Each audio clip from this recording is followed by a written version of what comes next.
মার্কিন যুক্তরাষ্ট্রের বর্তমান প্রেসিডেন্ট ডোনাল্ড ট্রাম্পের বাসভবনের আকাশসীমায় প্রবেশ করা একটি বেসামরিক বিমানকে প্রতিহত করেছে মার্কিন যুদ্ধবিমান। রোববার ফ্লোরিডায় ট্রাম্পের বাসভবনের কাছে নিষিদ্ধ আকাশসীমায় বিমানটি প্রবেশ করলে দ্রুত ব্যবস্থা নেয় north America aerospace defence command.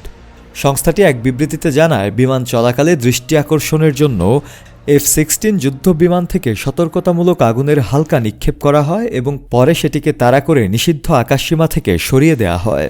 পুরো ঘটনা বিমানবাহিনীর কঠোর নজরদারিতেই ছিল। এই ঘটনা এমন সময় ঘটে যখন ট্রাম্প তার ওয়েস্ট পাম বিচ গলফ কোর্সে খেলা শেষ করেন।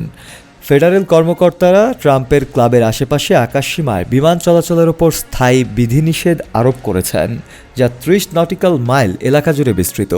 সংশ্লিষ্ট কর্মকর্তারা জানান, দক্ষিণ ফ্লোরিডায় আকাশসীমার অনধিকার প্রবেশের ফলে যুদ্ধবিমান দ্রুত প্রতিহত করতে বাধ্য হয়। তবে এতে ট্রাম্পের কর্মসূচিতে কোনো পরিবর্তন আসেনি এবং তার নিরাপত্তার উপরও কোনো প্রভাব পড়েনি। ট্রাম্পের প্রেসিডেন্ট হিসেবে দায়িত্ব গ্রহণের পর থেকে এই ধরনের অনুপ্রবেশের ঘটনা প্রায়শই ঘটছে। তবে সংশ্লিষ্ট সংস্থা জানিয়েছে, এ পর্যন্ত 20টিরও বেশি অনুপ্রবেশ তারা মোকাবেলা করেছে এবং বিধিনিষেধ না মানার জন্য বেসামরিক বিমান চালকদেরই দায়ী করা হচ্ছে।